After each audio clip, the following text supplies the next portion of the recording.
Bismillahirrahmanirrahim. Assalamu alaikum students. Today we will gonna study Avogadro's number and mole from chapter number 1, that is Fundamentals of Chemistry. सबसे पहले हम Avogadro's number को समझने के लिए collection terms को discuss करते हैं। कोलेक्शन टर्म्स हमारे पास क्या होती हैं? जब भी हम लोग मार्केट वगैरह में जाते हैं तो हम कोलेक्शन टर्म्स यूज़ करते हैं।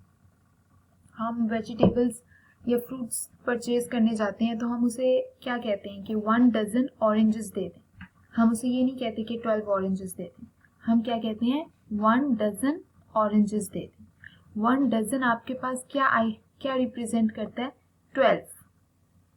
ठीक है, इसी तरह अगर हम बुक शॉप पे जाते हैं तो हम उन्हें कहते हैं कि हमें 1 रीम ऑफ पेपर दे दें या 2 रीम्स ऑफ पेपर दे दें। हम उन्हें ये नहीं कहते कि 500 शीट्स दे दें।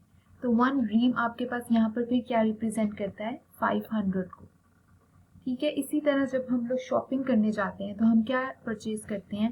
1 pair of shoes. 1 pair of shoes का क्या मतलब होता है? हमारे पास ये क्या चीज रिप्रेजेंट करती है? 2 shoes, right shoes and left shoes. ठीक है, इसी तरह केमिस्ट्री में हम जो टर्म यूज करते हैं वो होती है मोल की टर्म। ठीक है, और 1 मोल किसके इक्वल होता है? आपके पास 6.022 मल्टीप्लाई बाय 10⁻23 पार्टिकल्स। ठीक है, जिस तरह डजन 12 के इक्वल है, रीम 500 के इक्वल है, पेयर 2 के इक्वल है, उसी तरह मोल आपके पास 6.022 मल्टीप्लाई बाय 10⁻23 के इक्वल है। ठीक है, और केमिस्ट्री में ये जो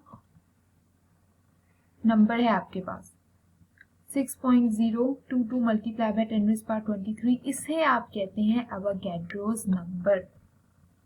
ठीक है, और एवोगैड्रोस नंबर को आप किससे रिप्रेजेंट करते हैं? Na से रिप्रेजेंट करते हैं। ठीक है, तो जब मैं आपके पास कहूँगी कि आपके पास 1 मोल ऑफ सब्सटेंस है, इसका क्या मतलब है कि उसमें आपके पास 6.022 मल्टीप्लाई बाय 10⁻23 पार्टिकल्स होंगे। बिल्कुल उसी तरह जिस तरह मैं कहती हूँ कि मैं आपके लिए 1 डजन डोनट्स लाई हूँ, तो आप समझ जाएंगे कि इस बॉक्स में आपके पास 12 डोनट्स हैं। तो ये था आपके पास एवोगैड्रोस नंबर का कॉन्सेप्ट। ठीक है, अब एवोगैड्रोस नंबर किसके इक्वल हमने कहा है? मोल के इक्वल है। ठीक है, तो मोल को आप इस तरह से बता सकते हैं कि a mole of a substance represents 6.022 multiplied by 10⁻23 representative particles of a substance। ठीक है, एक मोल जो किसी भी सब्सटेंस का होगा उसमें आपके पास क्या होगा? 6.022 multiplied by 10⁻23 रिप्रेजेंटेटिव पार्टिकल्स होंगे। बिल्कुल उसी तरह जिस तरह 1 रीम ऑफ पेपर में आपके पास 500 शीट्स होती। ठीक है, अब यहाँ पे जो 2 टर्म्स आपने अपने माइंड में रखनी है वो है सब्सटेंस और उसके रिप्रेजेंटेटिव पार्टिकल्स। ठीक है, अब सब्सटेंस हमारे पास क्या हो सकता है? लेट अस सपोज हमारे पास सब्सटेंस है एलिमेंट्स। ठीक है, तो एलिमेंट हमारे पास किससे मिलकर बना होता है? एटम से मिलकर बना होता है। ठीक है, तो एटम के क्या एलिमेंट में आपके पास क्या होंगे? एटम्स होंगे। तो 1 मोल ऑफ एलिमेंट में आपके पास क्या होंगे? 6.022 मल्टीप्लाई बाय 10⁻23 रिप्रेजेंटेटिव पार्टिकल्स होंगे। अगर मैं आपको कहती हूँ 1 डजन ऑफ ऑरेंजेस, तो उसमें 12 ऑरेंजेस ही होंगे। ठीक है, 1 डजन ऑफ ऑरेंजेस में आपके पास 12 डोनट्स नहीं हो सकते। इसी तरह एलिमेंट जो है वो एटम्स से मिलकर बना होता है, तो 1 मोल ऑफ एलिमेंट में आपके पास 6.022 मल्टीप्लाई बाय 10⁻23 एटम्स ही होंगे। इसके अलावा आपके पास सब्सटेंस क्या होता है? कंपाउंड हो सकते हैं। कंपाउंड्स हम अपनी नेक्स्ट वीडियो में डिस्कस करेंगे। किस तरह के कंपाउंड्स होते हैं हमारे पास? Covalent compound. ठीक है, कोवेलेंट कंपाउंड आपके पास किस चीज से बने होते हैं? कोवेलेंट कंपाउंड आप लोगों के पास मॉलिक्यूल्स से बने होते हैं। ठीक है, तो 1 mole of covalent compound is composed of 6.022 multiplied by 10⁻23 molecules। इसी तरह आपके पास आयोनिक कंपाउंड हो सकता है। ठीक है, तो आयोनिक कंपाउंड आपके पास किससे बने होते हैं? फॉर्मूला यूनिट से।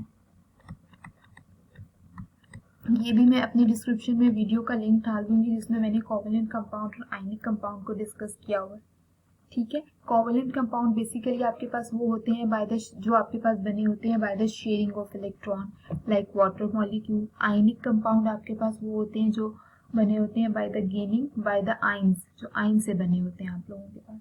ठीक है, उसको उसमें आपके पास क्या होता है, फॉर्मूला यूनिट्स होती हैं।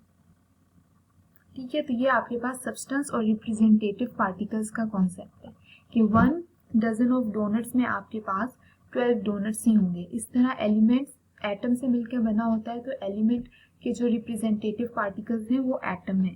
कोवेलेंट कंपाउंड के रिप्रेजेंटेटिव पार्टिकल मॉलिक्यूल्स हैं और आयनिक कंपाउंड के रिप्रेजेंटेटिव पार्टिकल्स फॉर्मूला यूनिट हैं आपके पास। चलें, अब हम यहाँ पे देखते हैं मोल ऑफ अ एलिमेंट। ठीक है, तो 1 mole of an element is equal to the number of atoms.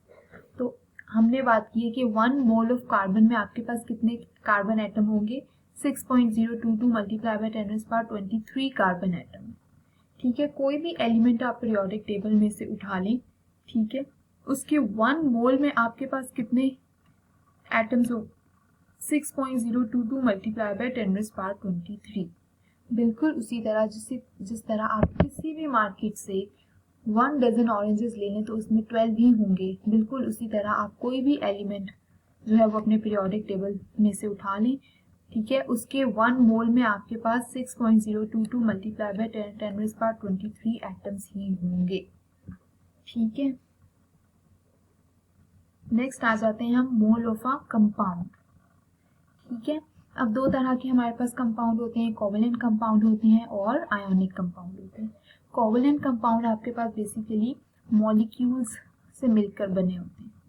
ठीक है, तो 1 मोल ऑफ कार्बन डाइऑक्साइड में आपके पास कितने मॉलिक्यूल्स होंगे, 6.022 मल्टीप्लाई बाय 10⁻23। और 1 मोल ऑफ वाटर में आपके कितने मॉलिक्यूल होंगे, 6.02 मल्टीप्लाई बाय 10⁻23। बेसिकली 1 मोल है ही आपके पास किस चीज के इक्वल, 6.022 मल्टीप्लाई बाय 10⁻23 के इक्वल। बिल्कुल उसी तरह जिस तरह पेयर आपके पास 2 के इक्वल है, चाहे वो आप कहीं से भी लें। ठीक है, तो चाहे आप कोई भी कोवेलेंट कंपाउंड सेलेक्ट कर लें, 1 मोल ऑफ कोवेलेंट कंपाउंड में आपके पास कितने मॉलिक्यूल्स होंगे, 6.022 मल्टीप्लाई बाय 10⁻23। बिल्कुल इसी तरह के जिस तरह आप जहां मर्जी से 1 पेयर ऑफ शूज ले लें, उसमें आपके पास 2 शूज होंगे, एक राइट साइड का एक लेफ्ट साइड का। ठीक है, दूसरी तरह हमारे पास क्या है, दूसरी तरफ ionic compound. Ionic compound basically आपके पास आयन से बने होते हैं। एक कैटाइन होता है आपके पास, ठीक है, और एक जो होता है वो आपके पास एनाइन होता है। ठीक है, यहाँ पर सोडियम आपके पास एज अ कैटाइन एक्ट करेगा, क्लोरीन आपके पास एज एन एनाइन एक्ट करेगा। बिल्कुल उसी तरह जो आपके पास पोटेशियम है वो आपके पास कैटाइन एक्ट करेगा। ठीक है, और सल्फाइड जो है वो आपके पास एनाइन एक्ट करेगा। ठीक है, तो आयनिक कंपाउंड बेसिकली आपके पास फॉर्मूला यूनिट से बने होते हैं। ठीक है, अब 1 मोल ऑफ सोडियम क्लोराइड किस में आपके पास कितने फॉर्मूला यूनिट्स होंगे, 6.022 multiply by 10⁻23 NaCl formula units होंगे। ठीक है, इसी तरह 1 मोल ऑफ K2SO4 में आपके पास कितने फॉर्मूला यूनिट होंगे, 6.022 मल्टीप्लाई बाय 10⁻23 फॉर्मूला यूनिट्स होंगे आपके पास। अब हम इसका एक जनरलाइज देख लेते हैं। ठीक है, कि सब्सटेंस होते हैं और उसमें आपके पास number and types of particles होते हैं। ठीक है, एल्यूमिनियम आपके पास क्या है, एलिमेंट है। एलिमेंट है तो वो किससे कंपोज्ड हुआ होगा, एटम से कंपोज्ड हुआ होगा। ठीक है, तो 1 मोल ऑफ एल्यूमिनियम में आपके पास 6.022 multiply by 10⁻23 atoms of aluminium होंगे। ठीक है, इसी तरह आपके पास आयरन है। ठीक है, आयरन आपके पास क्या है, एलिमेंट है, तो 1 मोल ऑफ आयरन में आपके पास 6.022 multiply by 10⁻23 atoms of iron होंगे। इसी तरह आपके पास वाटर है, वाटर आपके पास मॉलिक्यूल है। ठीक है, तो 1 मोल ऑफ वाटर में आपके पास 6.022 multiply by 10⁻23 molecules of water होंगे। इसी तरह जब आपके पास 1 मोल ऑफ विटामिन सी होगा तो या 1 मोल ऑफ तो उसमें आपके पास 6.022 multiply by 10⁻23 molecules of vitamin C होंगे। ठीक है, ये आपके पास कोवेलेंट कंपाउंड है। ठीक है, और जब आपके पास NaCl होगा, ये आपके पास आयोनिक कंपाउंड है, और हमने अभी डिस्कस किया कि आयोनिक कंपाउंड आपके पास फॉर्मूला यूनिट से बना होता है। ठीक है, तो 6.022 मल्टीप्लाई बाय 10⁻23 फॉर्मूला यूनिट्स होंगे आपके पास ऑफ NaCl, आपके पास 1 मोल ऑफ NaCl में। ठीक है,